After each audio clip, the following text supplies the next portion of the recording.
two, three, four.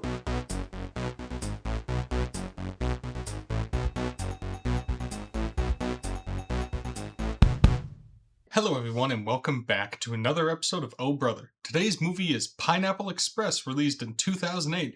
This movie stars Seth Rogen, James Franco, Gary Cole, Rosie Perez, and Danny McBride, written by Seth Rogen and Evan Goldberg, and directed by David Gordon Green. Bryce, can you give a quick synopsis for this one? I would love to, Drake. A stoner and his dealer are forced to go on the run from the police after the pothead witnessed a cop commit a murder. As always, this podcast will include spoilers, but before we get into all that, I want to know, who is a side character you'd love to see get their own movie? So, I took a sec to figure this one out. As you know, Bryce, I was debating over this before we started, but I finally landed on one that I thought of like when I was a kid first watching this movie. Dr. King Schultz from Django Unchained. Like, his whole backstory. He's from Germany, dentist, then suddenly just turned bounty hunter. Like, how'd that happen? Yeah, I suppose. Like, what was the transition from one to the other? He's got a wider range of jobs than I do, and I've done a few. But yeah, so like, and I love that character, and I love Christoph Waltz. So to see something like that whole backstory, I think would be really interesting to see. Yeah, I kind of wish you went after me because this is going to very nicely tie in to our discussion today.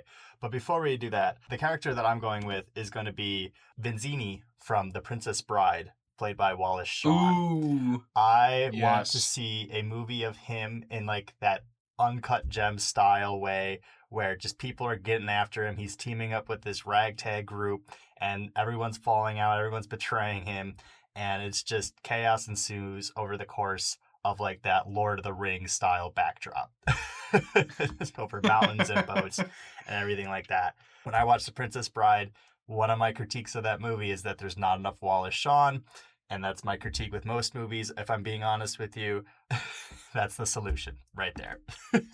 Fair enough. Give me that. Fair enough. I say that yours is going to smoothly transition us because the basis of Pineapple Express came from Judd Apatow watching True Romance, which was also written by Quentin Tarantino. And the character of Floyd, played by Brad Pitt, he's got like 5 minutes of screen time at best. And he became such a standout character that Judd went, where's that guy's movie? I want to see a whole movie about that guy. And 15 years later, this movie came out. Have you seen True Romance? I don't know if we ever talked about it. I have not, actually. It's one of the few Tarantinos I haven't seen. Yeah, it falls in like that interesting camp of three movies. It's that, Natural Born Killers, and what's the vampire one? From Dusk Till Dawn? Yes. Those are the three movies that he sold in order to get the financing to make Reservoir Dogs and then Pulp Fiction. And then other big directors took them, with Tony Scott directing that movie. It's been a while since I've seen it, but I did rewatch the Brad Pitt scenes before this. And like, it's really crazy to think that they pulled so much out of that one character. And obviously there's other influences throughout this entire movie, with like The Big Lebowski being a huge one, of course. The one thing that I did catch is there's a character that shows up to try to find another character. And instead he meets Brad Pitt. And Brad Pitt tells him the information and he goes to leave. And Brad Pitt goes, hey, why don't you stay a while? Let's just watch some TV together or something like that. It's like, that's like a direct line. I was going to ask you, what character is him from this? Yeah. I really, really love that method of idea stealing, I guess. I don't know. It's just how little they took to be able to run with, let's just get the cat out of the bag. My favorite movie of all time. I love this thing, obviously. We've talked about it probably more than any other movies on the show, just in passing. Sure. I do think, obviously, there's a difference between best movie of all time and favorite. I'm never going to argue that this is the best movie of all time, but I do think that this movie deserves more credit than it's often given, just given that it is a weed action comedy is how they describe it. And I think there's a lot going on here that's actually worth talking about and recognizing, but it's easy to get sideswept under all the hilarity of these throwaway lines, which I'm gonna be real There's a honest. lot of them. Yeah, Drake and I were talking. I'm a little nervous that this episode is just gonna be me just saying every single line of dialogue, because even as I was watching it for this episode, all of my notes in here are just lines. It's fucking ridiculous. It's like, oh, that's a good You one. know, this is a good time for me to kind of transition us. So, I enjoy this movie a lot too. You probably enjoy it at another level than me. I think that's very fair to say. So, I kind of want to know, like, what's your like history with Pineapple Express? Oh, yeah, dude. I'm so glad you asked. When I was a kid, my family for Thanksgiving would rent out this big cabin because there's my grandma is one of 14 siblings. So the family on that side of the family is just gigantic. So the entire extended family would go to this one cabin and we would all shoot the shit and have a great time. But I was like 9, right? So I can't really stay up as late as everybody else was. I have a bedtime. But I remember distinctly my aunt had that like zip up DVD case thing with like 80 bootleg movies on there. And one of them had the Sharpie written on it, Pineapple Express, across the top. And my brain just got to spiraling. What the hell could this movie possibly be? You know? And of course, did not watch it then. I probably didn't watch it for like a full decade after seeing that DVD. It just had all my curiosity turning. If I'm being honest, I think I mixed this movie and either The Hangover or one of the Hangover sequels. So I just, every time I saw a Hangover clip, I thought it was that Pineapple Express movie I kept hearing about. Um, and eventually I watched it probably in high school for the first time. And I definitely enjoyed it then. But as I've also said on the show numerous times, big Seth Rogen fan. He's one of those actors who does get a lot of shit for doing the same thing in every single movie. But fuck, man, if that shtick never gets old for me, it works every single time for me. Never fails to make me laugh. And I just think that this movie is him at like the peak of his powers and prime as far as that side of his comedy. I still love what he's doing now. He did a movie earlier this year called The Invite, which at the moment is my favorite movie of the year. I just love his creative process, and I just think that this captures everything I love about him as an actor, a comedian, improviser, a writer, just like an ideas man. I just think that this gets the best capture of all that, on top of having the rest of the ensemble also in a very similar position with James Franco, Danny McBride, Craig Robinson, big stand up for me. I Mm-hmm. just think that this thing's firing at all cylinders. I think it wasn't until a few years ago that I declared this my favorite. And when I did that, I was a little worried that like I would regret saying that because it's like, oh shit, like, am I really doing this? Am I really doing this right now? But every time I've rewatched it since then, it's never lost a beat for me. I still laugh just as hard as I did watching it today as I did 5 years ago. And because it's so packed to the brim with jokes and ideas, I know my favorite joke's coming. And now I'm laughing at the setup to the joke. And and when that starts to wear thin, then I'm laughing at the jokes that I forgot about that's before the setup. So it's just this, it never stops working. It's just working in different ways for me at this point. No, that's awesome. Do you, I mean, have any in-depth relation? Because I think I saw in here that you've never watched the whole thing before. Did I read that wrong? No, no, no, no, no. What I said in there is, I've never watched this movie as intended, Oh, okay. Dude, me neither. which, If I'm... we should have. That's a conversation for later. yeah. But, Cut that. but, no, my history with this movie is not nearly as down and deep as yours. Like, it was just a matter of like I was scrolling on whatever streaming service it was on at the time, just looking for something to laugh about. And it was my brother actually that had said the movie name Pineapple Express to me years ago, and I was like, "Huh, that name's kind of like ringing." And then I saw it pop up. I'm like, "Huh, all right, you know what? Fuck it, let's check it out." You know what? Really fucking funny.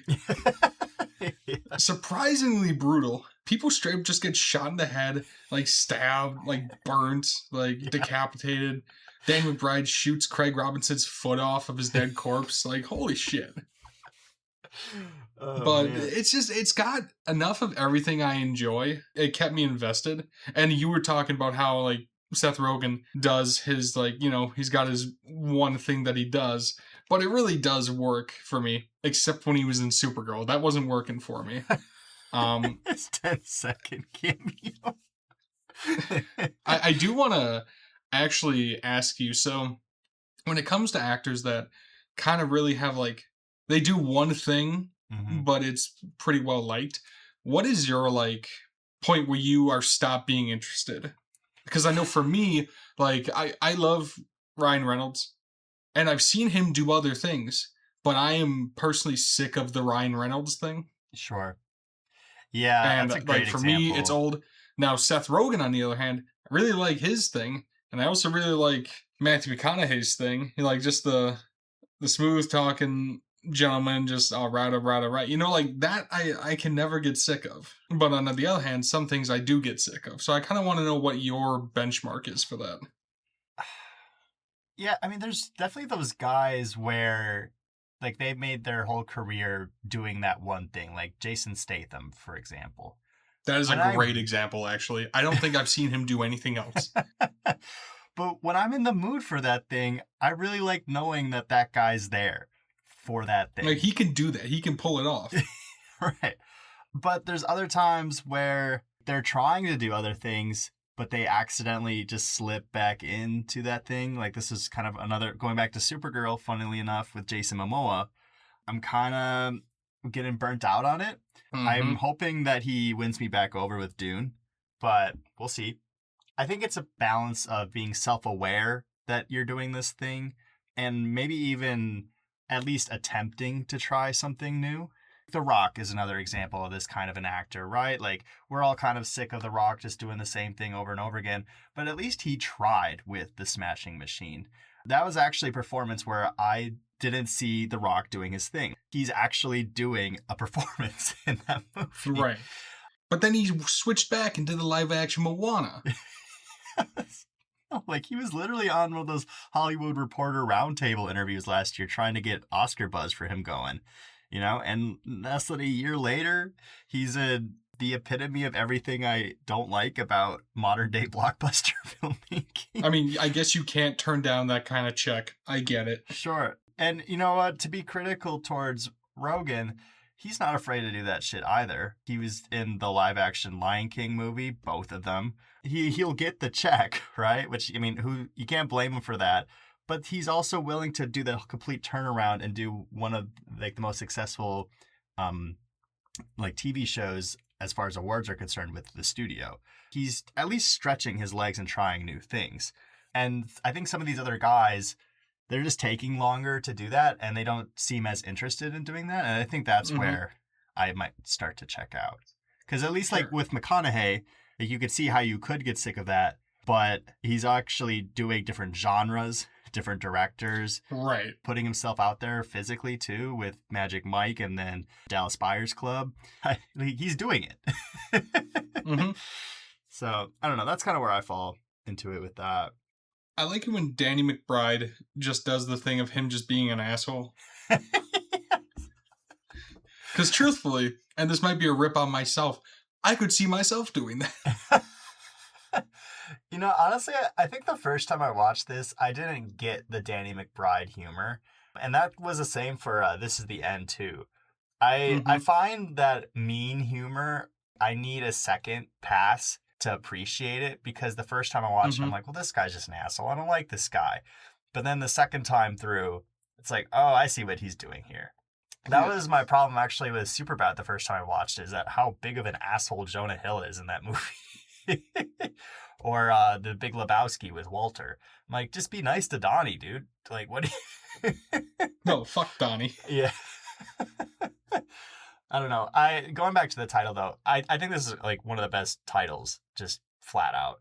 Like it really captures the idea of the movie while also keeping you intrigued. It's not something you're gonna forget about. And it gives you an idea that this is gonna be an adventure, but then when you actually think about what Pineapple Express is and it's a strain of weed, it's like, oh, okay, now I know what kind of adventure it's gonna be. And it's also a little silly too. As someone who saw that DVD when I was 9, I'm like, oh, I need to watch that The right name sticks with you. now.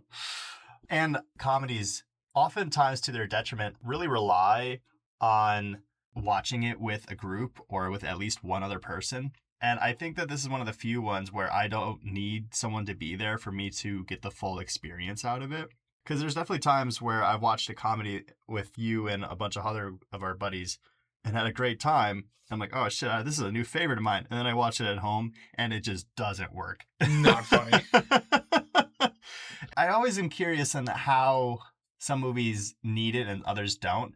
And I want to say it's truly just because of how much effort they're putting into stuffing every single scene with as many jokes as possible, whether they're visual gags or dialogue exchanges. Right. And this one, I mean, as I said earlier, I was writing down fucking every line that came out of their mouths. And we have a category in our little document here where I tried to restrain myself by saying, what's your top 5 lines? Yeah, he did not do that. There are over 20. Yeah, probably at least 30. Which, fair enough. And even these lines that I'm writing down, I'm like, oh, that's a good punchline right there. And then I'd write down the next punchline right after that. So by the time I finished, I was just writing the entire dialogue exchange out. And I do think that a lot of comedies, they have their one big punchline for their scene and they think that's good enough. I don't know. I think Edgar Wright does this too with like the Cornetto trilogy with Shaun of the Dead and Hot Fuzz specifically. But everything has to be thought out in advance. So if the line being delivered is not funny, then something on screen has to be getting you to laugh, whether it's in the background or something on their face or like a costume decision or something like that, or a camera movement even. They just meticulously planned out to that degree. But the difference here is they had a script that was really funny, but this was definitely in that era of time where they would just have the cameras rolling and then just riff for 15 minutes and hopefully they got to the end of the scene. And I'm really impressed by the continuity at times too, where certain jokes make callbacks, like the Jeff Goldblum bit. That's a line that could have easily been thrown away, but the fact that they had the foresight, either they shot it chronologically or that was actually in the script saying, fuck Jeff Goldblum. They had to process that, right? Because it would have been really easy just to have Franco not say fuck Jeff Goldblum.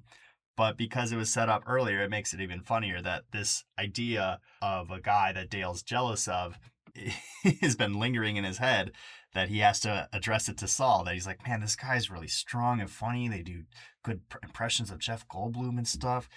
Fuck Jeff Goldblum. It's just, I really admire the direction and the edit here.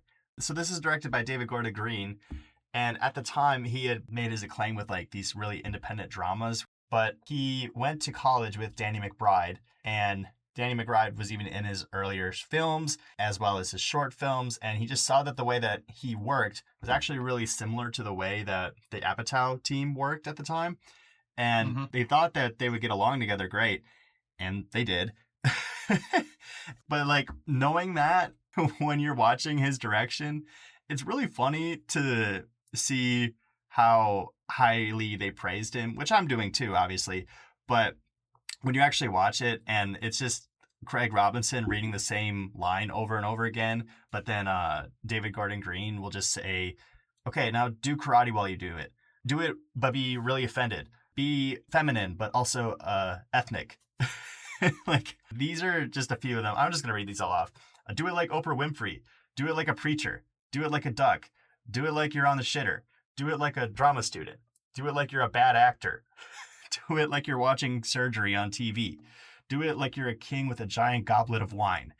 Like, I really love that direction style of knowing that the line is funny-ish, but just getting different deliveries out of it so you're not doing the same thing 30 times in a row.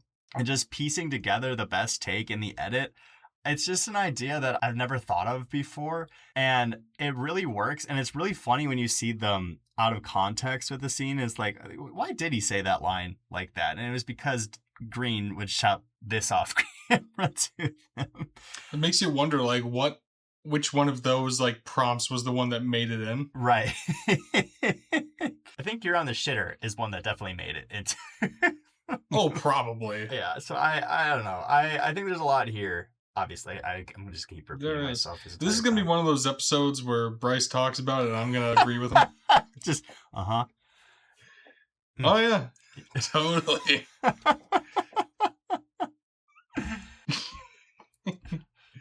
Along with the true romance inspiration for this movie, another big one was this thought that Rogan had with himself. And this is just a direct quote from him. What was funny to us, we thought, who are the worst guys ever to have a machine gun and to have people wanting to murder them? And it's pot smokers. And I mean, it all came from a question I asked myself, which is, would I stop smoking weed if my life literally depended on it? And no. The answer I realized in this movie is no.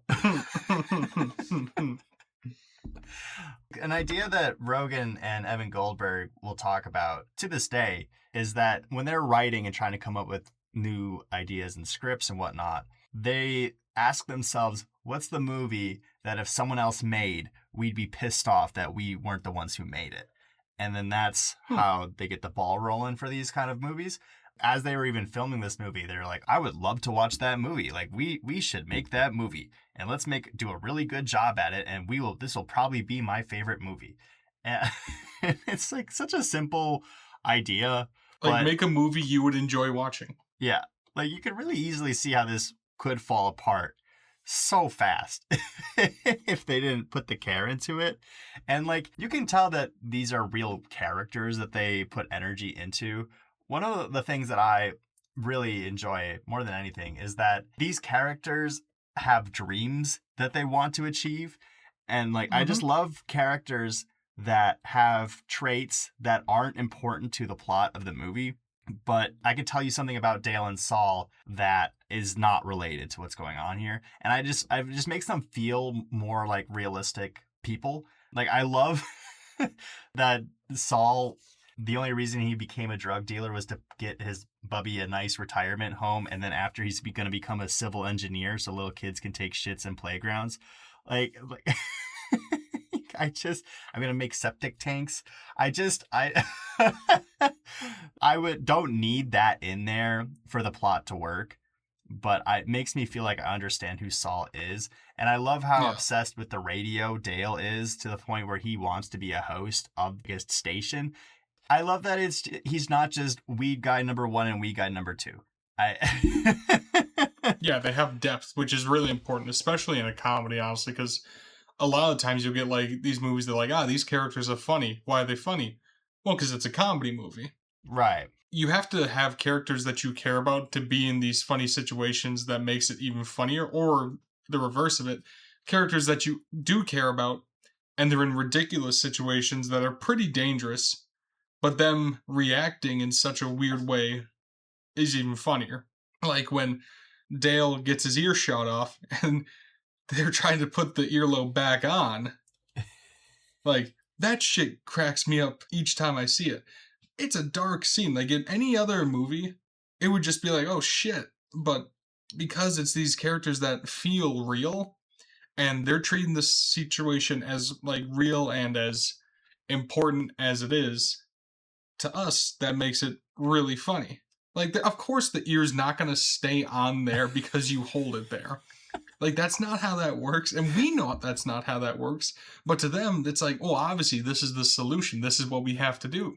And they do this over and over in this movie, which I really enjoy. Like, the stoner humor genre definitely peaked in, like, the 2000s, like, mid-2000s to, like, the 2010s, and it hasn't really come back in a while, which, truthfully, to me, is a little unfortunate, because I think it's a great genre, and sometimes you just need those movies that are just fun, you know? Mm-hmm. No, and there's so many of those moments that it informs the character too. The foot going through the windshield is probably one of the bigger standout moments for most people in this movie. And right before he does that, the lines exchange. Well, how do I see? I can't see out this windshield. The wipers don't work. He's like, oh, kick the window down. Isn't that what they do? Talking about the movies. Like, these guys are clearly are watching a lot of movies. And every time that in an action movie where that happens, they kick the window out. So, but if you think about it, of course it wouldn't work like that. So it No, informs the especially on a characters police as cruiser.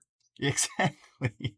So we as an audience who watch a lot of movies expect that to happen too. So when it doesn't, it just adds this whole other punch of like, oh shit, yeah, of course this is real life. Like this is of course this would never happen like that.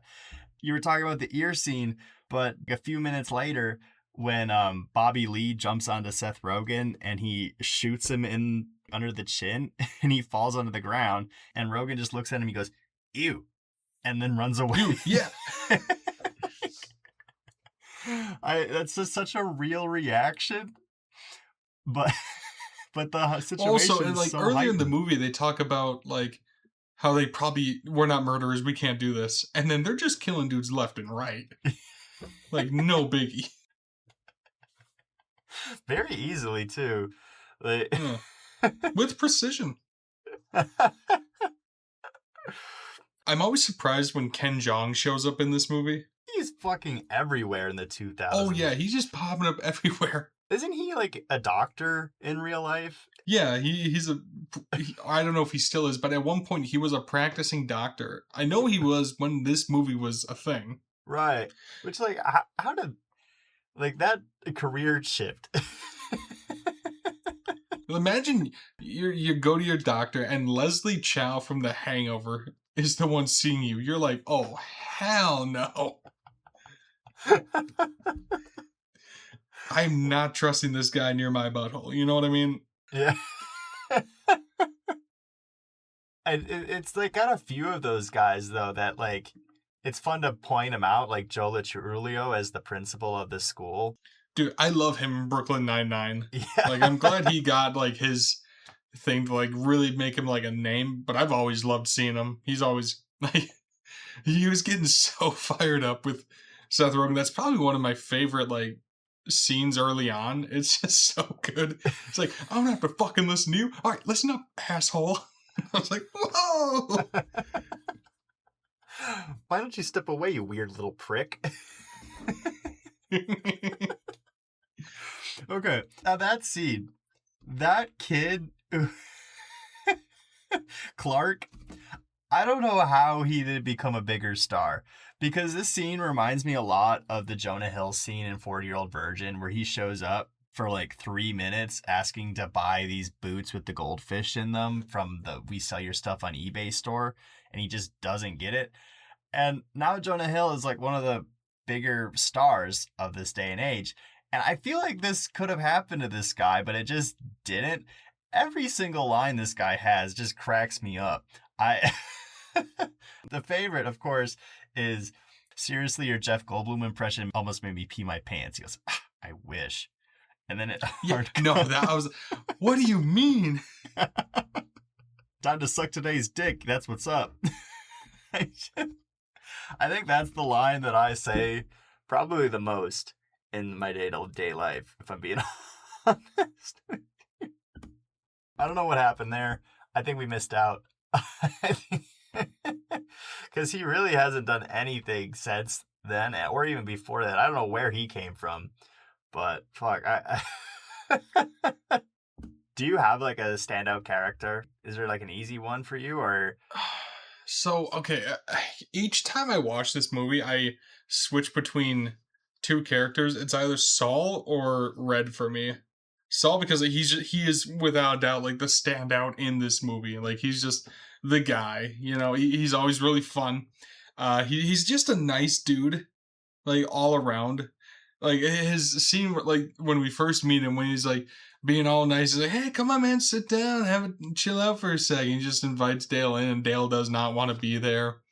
And then the two other guys come in, and he's just pissed, and they don't even stay for like 10 seconds. He's like, people lingering. I hate that when they just linger.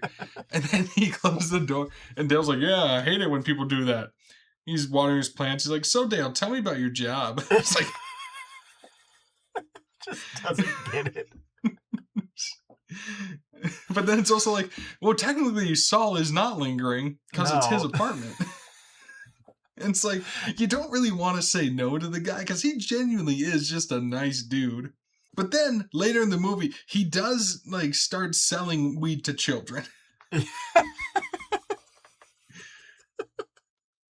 which like we know is for a good cause.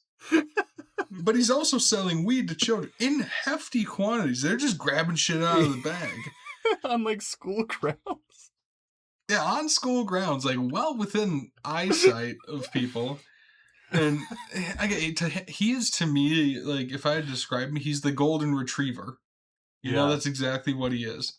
And just a good soul, but he's a little silly. Now, Red, on the other hand, is the worst. He is just the worst. He is not a good friend. He is a sellout. He is a hack. Like this, when we first meet Red, he's making that cake. He's like, "What are you making cake for?" "Oh, it's my cat's birthday, and it's tradition that, I make my cake on his birthday." And they're like, "Oh, I didn't see a cat." "Yeah, well, the cat died. Bet you didn't see that one coming, dick." And he's like, "Yeah, I get up really early and make a cake." I'm like, "Hold up. You say you get up really early? It's past 4:00. What do you mean get up early?" And then, like, the fight scene that they have is actually, it's pretty impressive. But, like, he's just constantly beating the shit out of him. And then they duct tape him to keep his head from, like, breaking or whatever. And he's like, "Hey, guys, I'm really sorry. That was bad. You guys, you go out the back door and I'll cover for you." As soon as the two henchmen come in, immediately just is like, without even a second thought, he's like, "Hey, they're outside the back. You can go, go, go, go, go, go, go." It's just like, fuck you. But also, that's really funny to me. And then, like, how him and Dale gear up to go rescue Saul. He physically gets there, and then he goes, "Yeah, no, I'm not doing this. This is fucking scary. I'm not doing this. I got a wife in prison I want to fuck, man. I want to do that. I can't do that if I'm murdered." I am not going to wake up murdered tomorrow. It's so weird. Like, Red in this movie has the weirdest superpower. Like, he is invincible, but not in, like, the good way.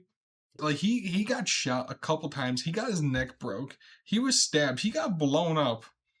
He's alive, but he's not doing good, but he's alive somehow. No, that's like one of the funniest things to learn about the movie is that he was originally only supposed to be in that fight scene after the cat's birthday reveal. And they thought he was so funny that they just kept writing him into more scenes after the fact.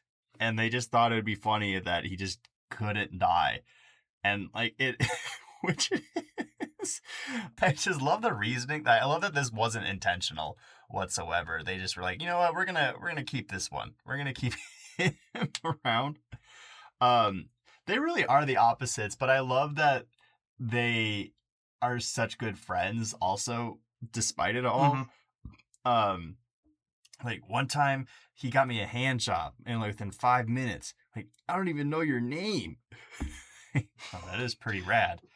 Like, what? Like, imagine if I got you a hand job. Why would I want to? Well, then you got Red talking about. He's like, "Are those herpes, man? No, you shouldn't have gotten that lollipop out of that stripper's whatever." That stripper's snatch. Yeah, that's it, snatch. No, what did you do? Nothing. You ate a box of nerds out of her butthole. You said you wouldn't tell. I told you that in confidence. So good. You're talking about how nice of a guy Saul is.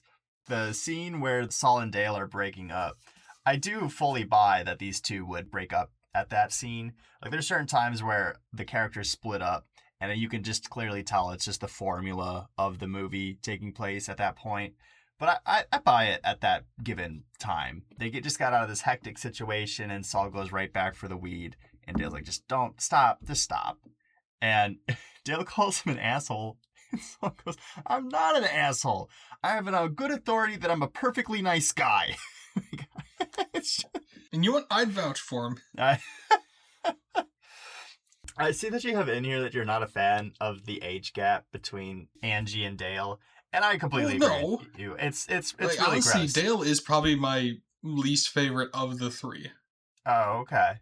I mean, for me, by default, I could probably get on board with that. Yeah, I think that's what it is for me. Yeah. And like, they do make a point to say that, she is 18. Still a little weird. Yeah. Still very weird, matter of fact.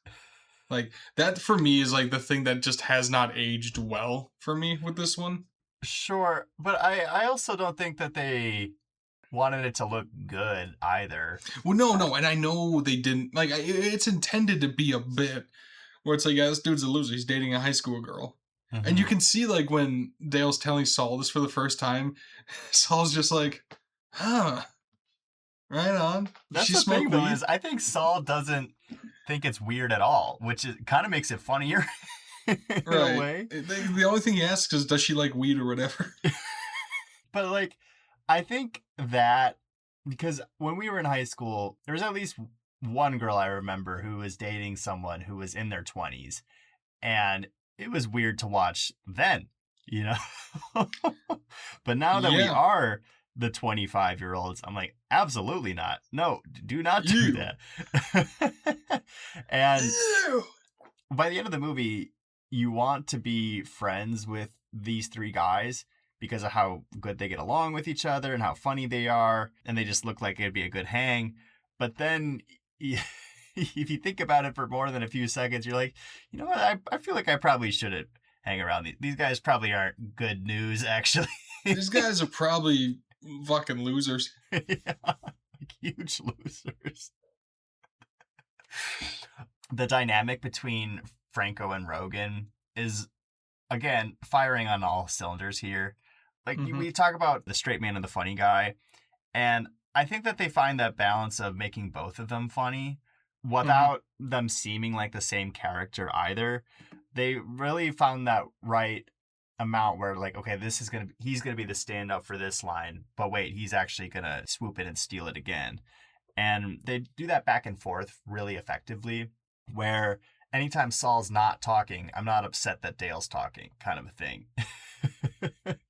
Right. Yeah. No, they do that very well. Because oftentimes there's some I can't think of a movie off the top of my head, but there's oftentimes like a character's talking. I'm like, yeah, sure. What's that guy got to say about this though? Right.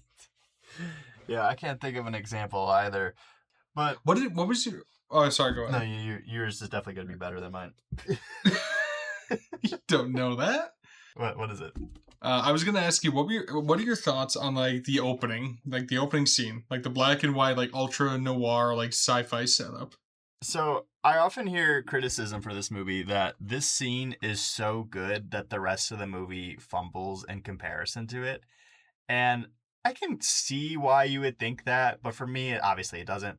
But that's just the power of Bill Hader. I mean, he is one of the funniest people flat out in my Ever, mind. Yeah. dude. Like his line, like a slice of butter melting on a big old pile of flapjacks, and then the pause for like 5 seconds. Yeah.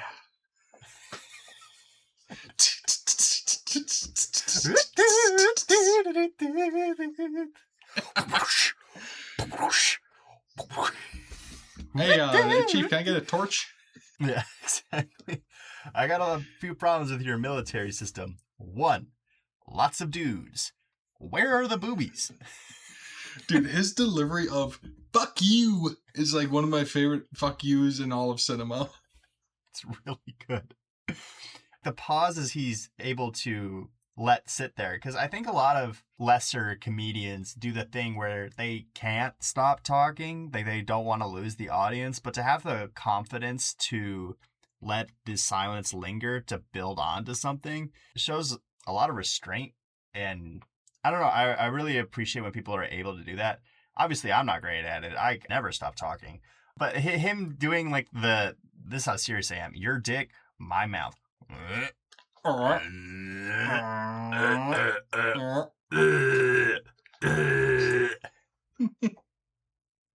Fuck you. I think a lot of that has to honestly with like actors who have done live onstage theater versus ones who haven't. Because on stage you have to know to like take the pause for the laughter and knowing how to milk the moment. Whereas like on screen, you don't necessarily get that. So I think there is a difference with that. Like you and I have both done onstage stuff, and waiting for the laugh or the applause is a big thing. Because sometimes like you'll do a delivery and it'll be funny, and then like the reaction to the line will get even more laughs, and just as you're about to get the line out, you'll like make a move, and then it'll be really funny again, so they'll laugh even more. So I think that really translates to a lot of Bill Hader stuff. Like he appreciates and recognizes and respects the pause between things to build that, oh god, what's coming next. And so Right. I will never slander Bill Hader. If you ever hear me doing it, I've been cloned and Yeah. replaced. And also, this watch through of this movie, I just realized they straight up shot him. I didn't catch that until you wrote that in there, because I've always heard the line "dispose of him," but I Yeah, never actually heard the gunshot off screen. Like, holy just shit. boom. Fuck. And it's so fast. I think he even has a brief line where he goes, "Hey, what are you doing with that big gun?" And then See, they had to kill him off because otherwise he'd steal the entire movie. he'd be like 90 years old by the. And that's a-okay with me. I would have like a 90-year-old homeless Bill Hader in this movie. I don't care. Yeah. Back to your original question though about this scene. I do find this really funny, and I do think that this is such a standout scene and a great way to open the movie. But I also can completely see why you would want to cut this scene out of the movie also, because what does this actually do outside of setting up the hideout at the end of the movie? Not a whole lot, right? I mean, we as an audience know that weed's illegal before the movie starts, so I don't need this scene to tell me that. Like, I'd argue that both the first scene and the last scene are two scenes that we do not need, but they somehow become the best scenes of the movie just because of these characters' dynamics and how funny these actors are together. Okay, I'm gonna devil's advocate that for. Okay, so I agree with you with the ending scene. Like, whatever. Like, it's a fun scene. I could do without it. Like, it's not a big deal if it was there or not. If it wasn't there, I would never know. But the beginning scene, I think it's integral because it sets up the vibe and the style of this movie. Like how unserious the serious situation is. Because, like, he's being actively interrogated and, like, used as a lab rat for this substance Like, where'd by they a get this comically guy? evil general with an eye patch. Yeah. And they start off like one of the bits that I think just isn't talked about enough is the guy that goes in to relight his joint is not like a dude in a hazmat suit. It's a dude in an old like 1800s scuba diver outfit, which to me is just like such a like just like. And Bill Hader even makes a point to be like, "Oh shit, what's this guy?" Like, just laugh and point at him. And it's like that's such an underrated like visual gag that's thrown in there. So to me, this scene is like it perfectly sets up exactly what's going on here. So to me, I think you have to have this scene in, and I think there's nothing wrong with it, and it would be a shame if it wasn't in there. Like if it just started with Dale, like, you know, talking to the radio host, I'd be like, so what's this all about? Like he's just, you know, Oh, that's a good point. Yeah. like with that opening scene, I'm in the universe, and then it sets me up to be comfortable with Dale and Saul and all the vibes that they have. Mm-hmm. I would never want to cut it, but like my point is like I could see why you could come to that conclusion. Sure. Personally, I've thought about getting a tattoo of this movie numerous times. I'm still actively thinking about it. And I think this scuba suit might be what I end up getting. Just him with the scuba suit and the lighter. Because I'm not a big weed smoker, never really have been. So a lot of the props for this movie are weed related, and I do not want to get a cross joint tattooed on me. I'm just not really interested in doing that. So this is probably Plus, that could look wrong. yeah, exactly. This is probably like the only like real prop, because like other than that, like it's just characters' faces and lines that I could get. But this scuba suit is probably like the only like set piece of the movie that I could see like looking good. I've thought about this, the caterpillar like on the hand that they're hotboxing, Mm-hmm. and the shot off ear. Those are the three that I've thought about a few times, and I'm still not really sure which one would be the best. I feel like it's got to be this one though. Yeah, I mean, it's. I would get a poster of that shot of the scuba suit and him lighting it. Oh, dude, that's literally my Blu-ray copy of the movie. No shit. Yeah, I'll show it to you later. But like the opening scene, I think the part that really makes it for me is after it's done and the guy, the eye patch goes, illegal! And we hard cut to, or side swipe to Electric Avenue playing, one of my all-time favorite songs. Mm-hmm. For the longest time, this song was not available to stream, and I had it downloaded at some point, but because you don't own the things you download unless it's like a physical copy, it was taken away from me. Like I paid for it and they took it away from me. So the only way I could hear this song outside of YouTube was just coincidentally if it was on the radio or in a gas station. And every single time that song played at a gas station, I'd be like, fuck, well, I know what I'm doing tonight. I'm going to go home and watch Pineapple Express. This song puts me in such a good mood. It's such a great tone setter for the real, like the present day of the movie. And it just gets me fired up too. And I think that it was like a scarce resource, if you will. It just made it feel more special to me. Like it didn't lose its impact. And they finally brought it back to streaming relatively recently, I think. So I burnt that shit into the ground.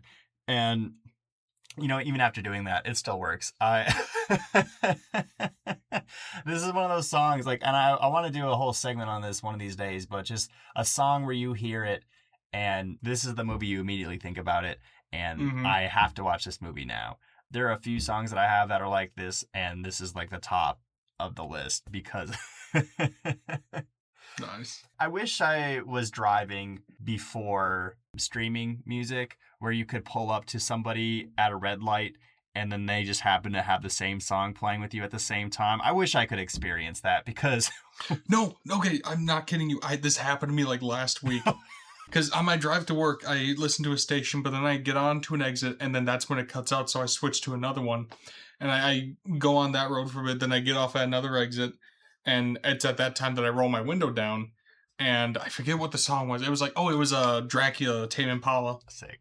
Yeah, I know, right? Pretty sick. And I had my window down, and it suddenly got louder. I'm like, what the fuck's going on? And I look over, and there was this gal in like a white Subaru also jamming out to it. So we both looked at each other and we just started like singing along. Dude, it was like that. I'm like, this is peak humanity. Yeah, this is what it's all about. Like I would It think was about sick. that for the rest of my life. It's just such a wholesome moment. Like you can't replicate that. That has to happen on accident. No, Man, that's awesome. it was special. I know earlier you talked about what like side character would I like to see a movie about. I would like to see a movie about Ted and Carol, like the two like tough guys for Ted's crew. Wait. I think that'd be a really fun movie. Like Craig Robinson? Yeah. Oh, Yeah. okay. Yeah. I thought you wanted the Ted and Carol.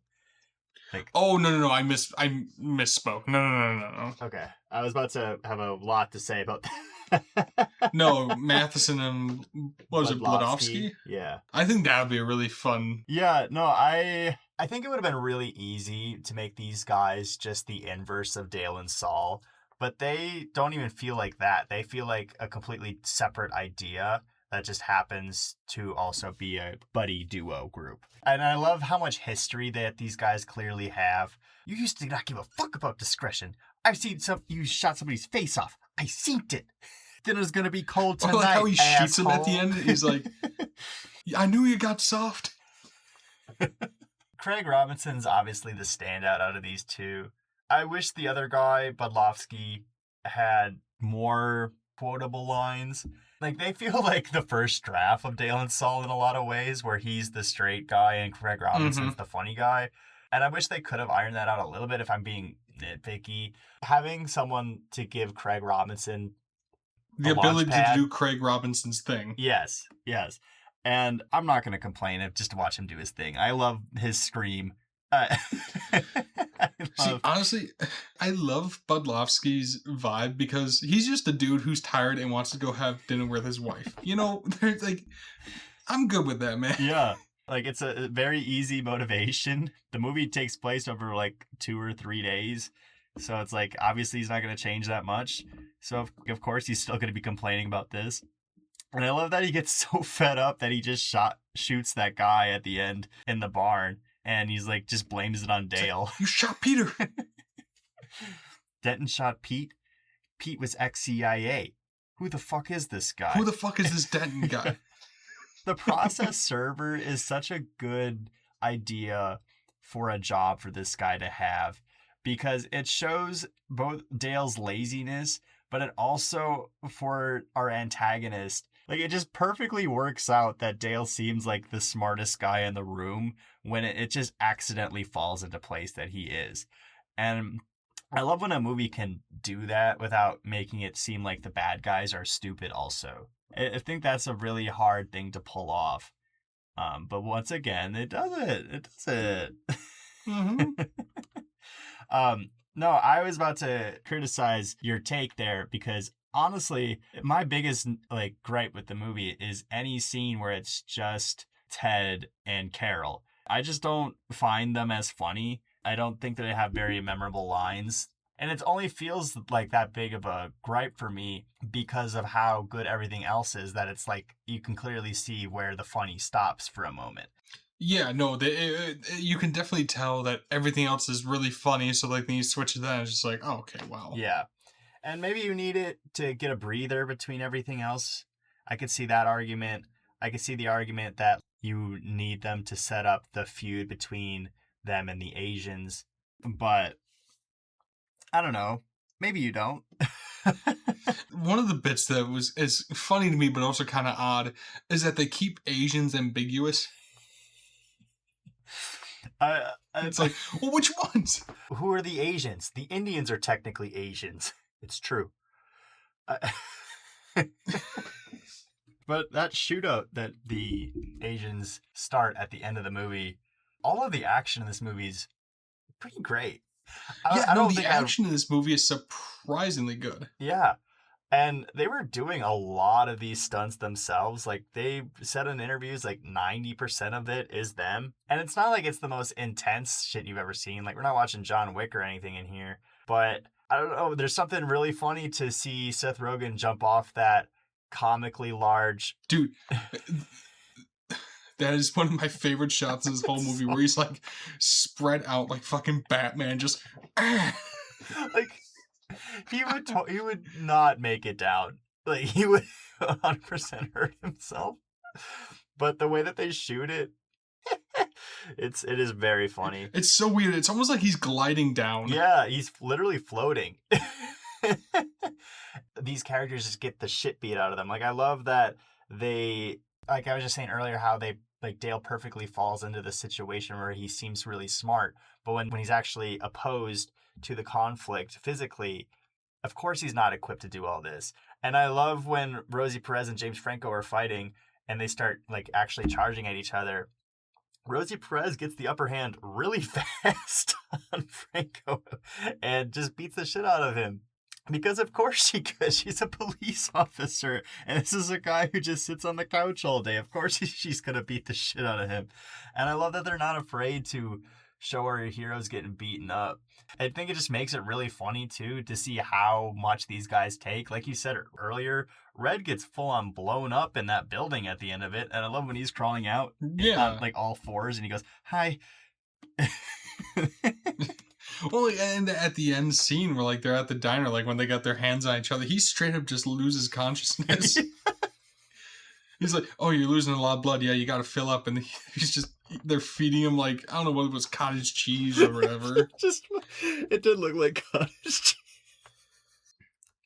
I think one of the funniest cuts of the movie is after the building blows up and we see the three of them looking at like what just happened. They're happy that they're alive and happy that this is all over. And then we cut to some B-roll of just like the scenery around California. And we hear Dale talking over it, doing his radio introduction. And we're like, oh shit, he actually did it. He actually did that thing he said he was going to do. And then we hard cut to them in the diner just fucking around. Just doing it for his friends. Like, no. Like you can finally feel that these guys are getting along and want to be friends. Like they're going to get the BFF keychain that's going to split 3 ways. I love this camaraderie. I just don't have a lot to say outside of these jokes and how everything just works for me. This is like no, it's just a fucking funny movie. I every time we've talked about doing comedies, this is what I've been afraid of. Is this just me, one of us just be like, funny. But Yeah, sometimes like you just need a good like I think you said it last week. Sometimes you just want to sit down, watch like a brain rot shit, and not even think about anything. Yeah. And this is the perfect movie for that. Yeah. Do we want to just start firing off the quotes? I mean, have we pushed this off long enough? I think we've done as much as we can. Yeah, Yeah. let's just start firing off these bad cats. Okay. How do we want to do this? Do we want to actually pick 5, or do we want to write down fucking everything? Let's do 5. Let's just you do know the what? 5. Okay. All right, I'll start and then you go, and Sure. then I'll go and you go, and I'll go, you go, I go, you go. Okay. Does that make sense? Yeah, no, I got it.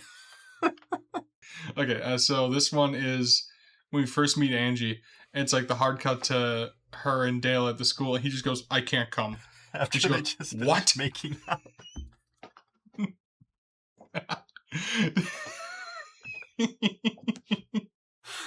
It's such a. And it's just really funny because it takes them so long to actually get to like can't come. Like, what do you mean you can't come? I just can't come. I just can't. And then they finally get to talking about, oh, it's dinner, but to me, just the straight up after making up, I can't come.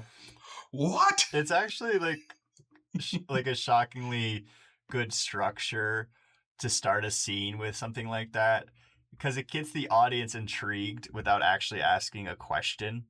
I think I've seen this in like screenwriting tips where you have the character ask a question, so both the other character and the audience is intrigued in what's going on. But having the opening line to this scene being, "I can't come." What? Why the fuck not, Dale? It's I've kind of said this already, but the whole interaction between Angie, the other kid, and Dale, where like, "Oh, your Jeff Goldblum impression almost made me pee my pants. I wish." And then, "Oh, college, you're gonna have your back there. College, woo, college." And then, "Time to suck today's dick." That's what I'm talking about. I have said it already.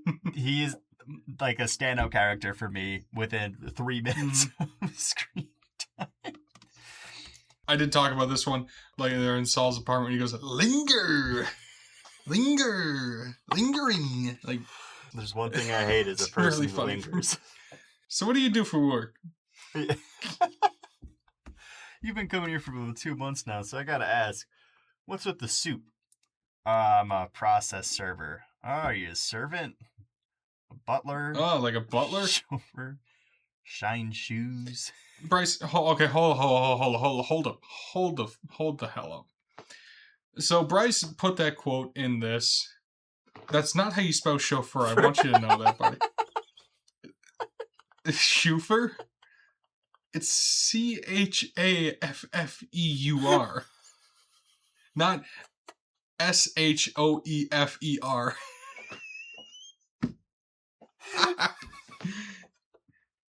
They have spell check, man. I couldn't find it. Is it my turn or your turn? It's mine. I was trying to spell check it. The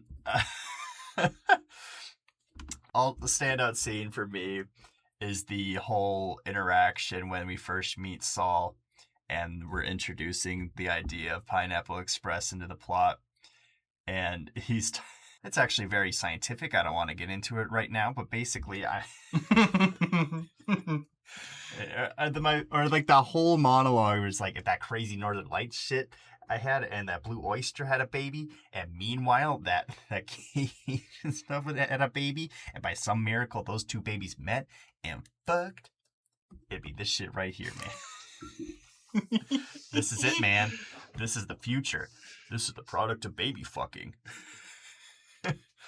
When he's talking, it's actually very scientific. I don't want to get into it right now. My second favorite civil engineer, right behind this guy, Madison Square Garden. I believe Franco was the type of actor to have done the research to actually name drop the right civil engineers for this character. Yeah. And at the time, this was like a big departure for him because he had been doing all these serious movies and was a huge... He did all the Spider-Man movies. All the Spider-Man movies, but he had also played James Dean by this point. like Rogan, Apatow, and Franco obviously all worked together on Freaks and Geeks back in the late 90s, and they just never worked together since. So like every interview they were doing before this movie came out was just like, oh, why did it take so long to get you guys back together? And they're like, I don't know, he was trying to be a serious actor. So apparently what happened is when they were writing the script, they had full intended for Rogan to play the character of Saul, and they would find that traditional leading man to play the character of Dale. So they brought in Franco to play that traditional leading male, and then Franco read the script and he was like, you know what, I kind of want to play the other guy. So they just switched it, and it just worked out for everybody because it gave Seth more to do, gave him a chance to lead a movie, which at that point, when they were actually starting the process of it, he hadn't done yet. Because one of my favorite tidbits is that they filmed Knocked Up, Superbad, and Pineapple Express all within a calendar year of each other, which is fucking nuts how that worked out. Generational run. Yeah, exactly. So I don't know. I love that Franco just got to flex all of his muscles on this. I love him in this movie. One of Lindsay's favorite lines when we watched this last time is when the car battery died. And he goes, talk radio? So boring, man. The car committed suicide. I haven't been talking too long. What's your next one? It's when Dale's in the police squad and the cop that the police lays on, she's like, yeah, I probably know exactly the bitch you're talking about. And he goes, yes, I will help you get that bitch. Can I identify that bitch? My next one is when they're in the woods and they're trying to smash the phones to stop them from triangulating the signals. Dale smashes his in a rock, and Franco chucks his at a tree, and he goes, whoa, where did that go? I threw it at that tree. What tree? That one. Hart cuts to a wide shot of multiple trees. Like, no one stands out from the other. Oh, shit. Okay, you got another one?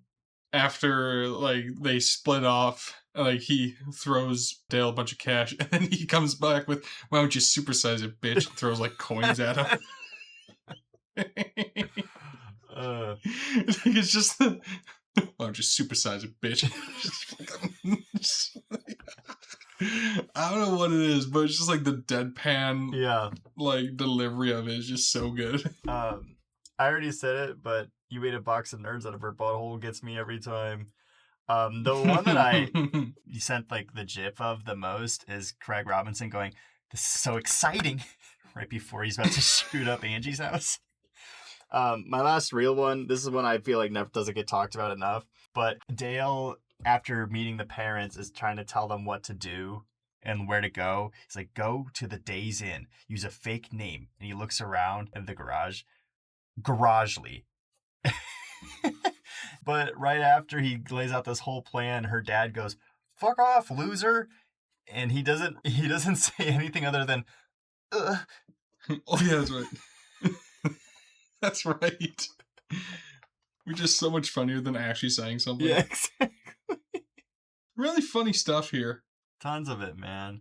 I've already expressed everything I have to say about this. Like, comfort food at its finest. We'll never get enough of it. Everybody I like in this movie is firing at all cylinders. You can't beat it. Is it the best movie? No. Is it my favorite? Yeah. And I'm happy to say it too. Don't get me wrong, I love my pretentious ass dramas.